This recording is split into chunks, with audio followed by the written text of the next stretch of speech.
Un père veuf de 5 enfants commence à aider sa voisine âgée lorsqu'il se rend compte que son fils la néglige. La reconnaissance de la femme âgée envers cet homme s'est manifestée d'une manière inhabituelle. Si on demandait à Darrell qui il était, le premier mot qui sortait de sa bouche serait papa. Si est ce qu'il était, avant toute chose. Il était le père de Gary, Morgan, Harry, Brian et Donnie. La femme de Darrell, Marcia, était décédée 7 ans auparavant, à la naissance de Donnie. Chose qui ne se produit que très rarement, selon les médecins. Darrell s'est rendu à l'hôpital pour récupérer sa femme et son nouveau bébé et a découvert qu'il était devenu veuf. L'homme désemparé avait pleuré, puis il avait réalisé qu'il devait se ressaisir. Il avait 4 petits garçons et un nouveau-né. Il était maintenant un père célibataire avec une énorme responsabilité sur ses épaules. « Je vais les élever correctement », a chuchoté Darrell. « Je te promets, Marcia, que tu seras fière de nos garçons. » Darrell avait sa propre entreprise, ce qui lui permettait d'organiser son emploi du temps de manière à pouvoir s'occuper de ses 5 garçons. Bien que l'entreprise ait bien marché, elle était petite, et élever 5 garçons tout seul était très compliqué. Les 5 garçons fréquentaient une bonne école, et ils ont tous une passion qu'ils ont héritée de leur mère, la musique. Marcia était une musicienne douée, et les garçons jouaient tous d'un instrument. Un jour, Gary rentre à la maison avec un dépliant. « Papa », a-t-il dit avec enthousiasme. « Monsieur Yarkin m'a donné ça. CIST pour un atelier de musique, 10 jours à Boston pour les meilleurs musiciens de l'école. » Darrell lit le dépliant. L'atelier est réservé aux musiciens doués sur invitation, mais le prix s'élève à 5 000 $. Je jouerai avec l'orchestre de Boston, papa, s'est écrié Gary. Comme maman l'a fait. Ok, Gary, a répondu Darrell. Si est beaucoup d'argent, fiston, je dois y réfléchir, faire quelques calculs. Mais les ennuis arrivaient. Un par un, les 4 autres garçons sont entrés, brandissant le même dépliant ainsi que l'invitation convoitée à participer à l'atelier de musique avancée pour jeunes musiciens. Un enfant, Darrell aurait pu se le permettre, mais 5 ? C'était impossible. Darrell est sorti dans la cour, la tête en compote. « Je suis désolé, Marcia, soupira-t-il. Je sais que tu voudrais qu'il y aille, mais je ne peux pas me le permettre. » Darrell se tenait là, essayant de trouver un plan, lorsqu'il a remarqué que l'une des fenêtres de sa voisine était endommagée. Le volet anti-tempête était suspendu à une charnière, et la femme âgée essayait de le fermer. « Avez-vous besoin d'aider, Madame Ford ?» a demandé poliment Darrell. La dame s'est retournée en sursaut. « Oh » a-t-elle répondu. « Ce serait tellement gentil. Je n'arrive pas à me débrouiller toute seule. Mon mari avait l'habitude d'être très utile à la maison, mais mon fils est un homme tellement occupé. Laissez-moi voir ce que je peux faire, » a déclaré Darrell. Il a pris ses outils et s'est rendu chez Madame Ford. Il a rapidement réparé le volet, puis il a remarqué que certaines planches du plancher étaient desserrées et que le toit était endommagé.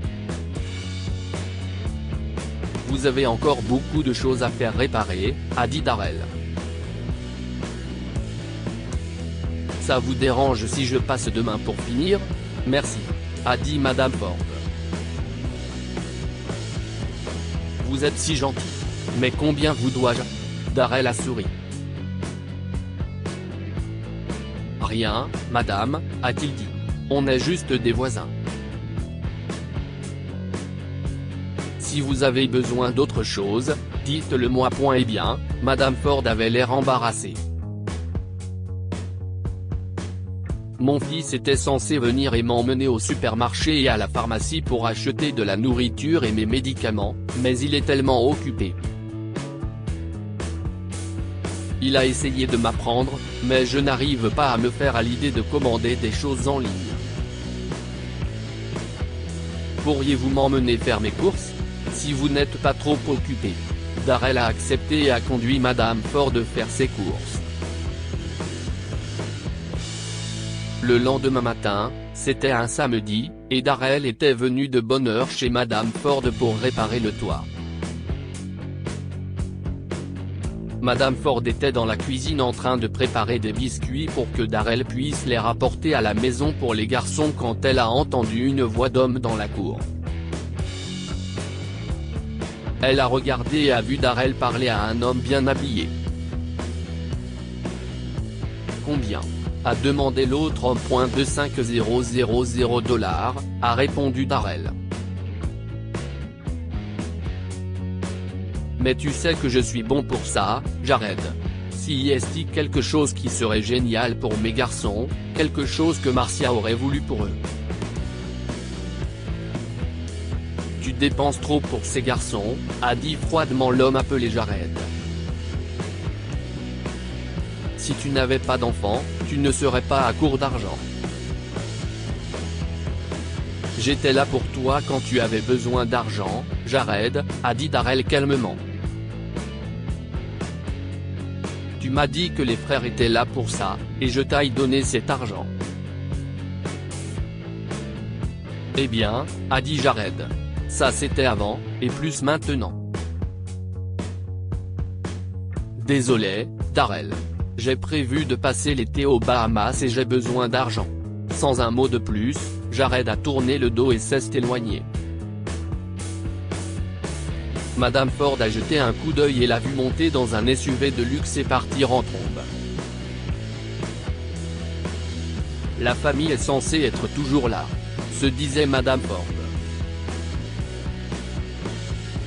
Puis elle s'est souvenue que l'homme qui réparait son toit était Darrell et non son fils.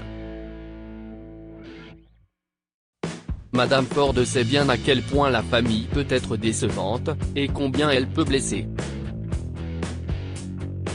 Elle a décidé qu'elle allait faire quelque chose, et le lendemain, elle a mis son plan à exécution. Après que Darrell ait fini de réparer le toit, Madame Ford l'a fait venir. Darrell, a-t-elle dit, je veux te remercier pour tout ce que tu as fait pour moi. Tu ne sais pas ce que c'est que d'avoir quelqu'un qui se soucie assez de soi pour faire un effort. Darrell avait l'air embarrassé. Ce n'est rien, Madame Ford, a-t-il dit. Vous feriez la même chose pour moi. Et puis, les biscuits que vous avez faits pour les garçons ont compensé ça. Dans ce cas, a dit Madame Ford. J'ai quelque chose ici pour les garçons. Elle a tendu une enveloppe à Darrell. Il l'ouvre et est stupéfait de trouver un chèque de $25 000 à l'intérieur. Il a sursauté, et ses joues ont pris des couleurs. Je ne peux pas. S'il vous plaît, Madame Ford, je ne peux pas accepter cet argent. Si, a dit Madame Ford avec douceur. Vous pouvez, car ce n'est pas pour vous. Si est pour les garçons, pour que vous puissiez les envoyer à Boston. Tu ne peux pas refuser un cadeau pour les garçons. Darrell s'est mis à pleurer et a mis ses bras autour de Madame Ford. Pour la première fois depuis le décès de Marcia, il a senti que quelqu'un était là pour lui, et comprenait comment il se débattait. Les 5 garçons ont fait leur voyage de 10 jours à Boston et se sont brillamment débrouillés. Darrell et Madame Ford sont devenus les meilleurs amis du monde, et les garçons ne cessent d'entrer et de sortir de sa maison. Darrell y allait pour la conversation, les garçons pour les biscuits et Madame Ford adorait ça. Ils sont devenus une famille, et il n'y a rien de plus précieux. Que pouvons-nous apprendre de cette histoire? Parfois, l'aide et le soutien viennent d'un endroit inattendu. Darrell a aidé Madame Ford par pure bonté d'âme et a été stupéfait lorsqu'elle a réalisé les rêves de ses garçons. La famille se définit par le soutien et l'affection, et non seulement les liens du sang. Ni le frère de Darrell ni le fils de Madame Ford n'étaient là pour eux, mais ils ont trouvé chez chacun d'eux de la compassion et du soutien. Partagez cette histoire avec vos amis. Elle pourrait égayer leur journée et les inspirer.